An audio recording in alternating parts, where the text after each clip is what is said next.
Hello friends, welcome back to our channel moms daily. ഇന്ന് ഞാൻ വന്നിരിക്കുന്നത് ഒരു കൊച്ചു അടുക്കള ടിപ്പായിട്ടാണ്. നമ്മുടെ വീടുകളിലുള്ള എണ്ണക്കുപ്പികൾ, വെളിച്ചെണ്ണ കുപ്പികൾ അല്ലെങ്കിൽ വിനാഗിരിയൊക്കെ ഒഴിച്ച് വെച്ചിരിക്കുന്ന അങ്ങനെ വെള്ളം റിലേറ്റഡ് ആയിട്ടുള്ള അല്ലെങ്കിൽ ലിക്വിഡ് ആയിട്ടുള്ള സംഭവങ്ങളൊക്കെ ഒഴിച്ച് വെച്ചിരിക്കുന്ന കുപ്പി, പ്രത്യേകിച്ച് പ്ലാസ്റ്റിക് കുപ്പികൾ നമുക്ക് അടപ്പൊന്നും തുറക്കാതെ എങ്ങനെ വളരെ എളുപ്പത്തിൽ ആ കുപ്പിക്കകത്തുള്ള സാധനം നമുക്ക് വെളിയിൽ എടുക്കാം എന്നുള്ളതാണ്, അല്ലെങ്കിൽ ഉപയോഗിക്കാം എന്നുള്ളതാണ് ഇന്നത്തെ വീഡിയോ. നമുക്ക് വീഡിയോയിലോട്ട് കടക്കാം. അപ്പോൾ അതിനായിട്ട് ഞാനിവിടെ ഒരു പ്ലാസ്റ്റിക് ബോട്ടിലാണ് എടുത്തിട്ടുള്ളത്. അപ്പോൾ ഇത് വെളിച്ചെണ്ണയുടെ കുപ്പിയാണെന്ന് സങ്കല്പിക്കുക കേട്ടോ. ഇപ്പോൾ ഞാനിവിടെ ഉപയോഗിക്കുന്ന വെളിച്ചെണ്ണ കുപ്പി എന്ന് പറയുന്നത് ചില്ലിൻ്റെയാണ്. അപ്പോൾ അതുകൊണ്ട് എനിക്കത് കാണിക്കാൻ പറ്റുന്നില്ല. അപ്പോൾ അതുകൊണ്ടാണ് ഈ ഒരു പ്ലാസ്റ്റിക് ബോട്ടിൽ കാണിക്കുന്നത്. അപ്പോൾ പ്ലാസ്റ്റിക് ബോട്ടിലിൽ മാത്രമേ ഇത് നടക്കത്തുള്ളൂ. അപ്പോൾ ഇപ്പോൾ വെളിച്ചെണ്ണയൊക്കെ പ്ലാസ്റ്റിക് ബോട്ടിലിൽ ഒഴിച്ച് വെച്ചിരിക്കുന്ന ആൾക്കാർക്കാണെന്നുണ്ടെങ്കിൽ ഇത് ഒത്തിരി ഉപകാരപ്പെടും. അപ്പോൾ ഇതിന് വേണ്ടത് എന്താണെന്ന് വെച്ചാൽ നമ്മൾ ഉപയോഗിക്കുന്ന കുപ്പിയുടെ അടപ്പ് വേണം. പിന്നെ ഞാനിപ്പോൾ ഈ കയ്യിലെടുത്തിരിക്കുന്ന പോലെ കുറച്ച് തിക്കായിട്ടുള്ള, കുറച്ച് കട്ടിയുള്ള ഒരു വടി പോലത്തെ, കാരണം നമ്മൾ ഈ വടി ഈ ഒരു അടപ്പിൻ്റെ ഉള്ളിൽ കൂടെ പുറത്തോട്ടൊന്ന് നമ്മൾ കുത്തി കൊടുക്കുന്നുണ്ട്. അപ്പോൾ അതെങ്ങനെയാണെന്ന് കാണിക്കാം. അപ്പോൾ അതിനായിട്ട് ഞാൻ ഗ്യാസ് അടുപ്പിൽ തീയാണ് യൂസ് ചെയ്യുന്നത്. അതിന് പകരം നിങ്ങൾക്ക് ലൈറ്ററോ അല്ലെന്നുണ്ടെങ്കിൽ മെഴുകുതിരിയൊക്കെ യൂസ് ചെയ്യാം. അപ്പോൾ ആദ്യം നമ്മൾ ചെയ്യാൻ പോകുന്നത് ഇതിൻ്റെ അടപ്പിൻ്റെ പുറം ഭാഗം ഞാൻ ഇതുപോലെ ഒന്ന് ചൂടാക്കി എടുക്കുകയാണ് ചെയ്യുന്നത്. അങ്ങനെ ചെയ്യുമ്പോൾ അതിൻ്റെ ആ ഒരു പ്ലാസ്റ്റിക്കൊക്കെ ഒന്ന് ചെറുതായിട്ടൊന്ന് മെൽറ്റ് ആവാൻ തുടങ്ങും. അപ്പോൾ എന്താ പറയുക, ഒരു കരിഞ്ഞ മണോ അങ്ങനെയൊന്നും വരില്ല കേട്ടോ. നമ്മൾ ജസ്റ്റ് ഒന്ന് ചൂടാക്കുന്നേ ഉള്ളൂ. പെട്ടെന്ന് തന്നെ ഇത് ഉരുകാൻ തുടങ്ങും.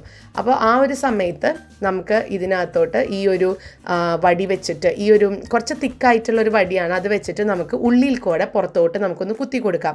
നമ്മൾ ഈ കുത്തി കൊടുക്കുന്ന വഴി ഒരു ഫണൽ എന്നൊക്കെ പറയില്ലേ, അല്ലെങ്കിൽ ഒരു കുഴലെന്നൊക്കെ പറയില്ലേ, ആ ഒരു പരുവത്തിന് ഇതിൻ്റെ ഒരു ഷേപ്പായി കിട്ടും. അപ്പോൾ അത്രയേ ഉള്ളൂ. നമ്മുടെ ഒരു ബോട്ടിലിൻ്റെ അടപ്പ് നമുക്ക് ഒഴിക്കുന്നത് പോലെ, അതായത് അടപ്പ് തുറന്നൊഴിക്കാതെ വളരെ സ്മൂത്തായിട്ട് ഒഴിക്കുന്നത് പോലെയുള്ള ഒരു ഷേപ്പിലൊക്കെ നമുക്ക് കിട്ടും. അപ്പോൾ അത്രയും വളരെ സിമ്പിളാണ്. ഇത് കണ്ടോ, ഇതിപ്പോൾ ഞാൻ ആ ഒരു ഷേപ്പിലകത്തോട്ട് ഇങ്ങനെ ഈ ഒരു വടി വെച്ചൊന്ന് കുത്തിയെടുക്കുകയാണ്. നമ്മുടെ ഒരു പെർഫെക്റ്റ് ആയിട്ടുള്ള ഒരു കുഞ്ഞൊരു ഫണൽ പോലെ നമുക്ക് കിട്ടിയിട്ടുണ്ട്. അപ്പോൾ ഇതാണ്. അപ്പോൾ ഇതിൻ്റെ അറ്റം നിങ്ങൾക്ക് ഇപ്പോൾ ഒന്നും കൂടെ കുറച്ചും കൂടെ അതിൻ്റെ ദ്വാരം വലുതാക്കണമെന്നുണ്ടെങ്കിൽ ഒരു സിസർ വെച്ച്, ഒരു കത്രിക വെച്ചിട്ട് നിങ്ങൾക്ക് ഇതിൻ്റെ ആ തുമ്പ് ഒന്ന് വെട്ടിക്കൊടുക്കാം. ഇനി അതല്ല, അത് കറക്റ്റാണ്, നിങ്ങൾക്ക് ഇതിൻ്റെ ആ ഒരു ദ്വാരമൊക്കെ കറക്റ്റ് ആണെന്നുണ്ടെങ്കിൽ അങ്ങനെ തന്നെ യൂസ് ചെയ്യാം.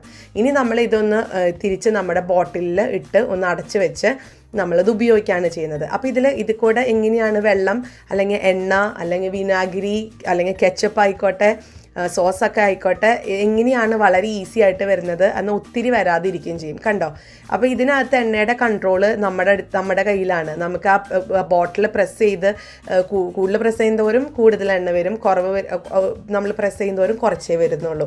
അപ്പോൾ നമുക്ക് എണ്ണയുടെ ഉപയോഗം നമ്മുടെ ഒരു കൺട്രോളിൽ നിൽക്കും. അതേസമയം നമ്മുടെ അടപ്പൊക്കെ തുറന്ന് നമ്മൾ എണ്ണയോ അല്ലെങ്കിൽ വിനാഗിരിയൊക്കെ നമ്മൾ യൂസ് ചെയ്യുകയാണെന്നുണ്ടെങ്കിൽ ഒത്തിരി നമ്മൾ അറിയാതെ ഒഴിച്ചു പോകും.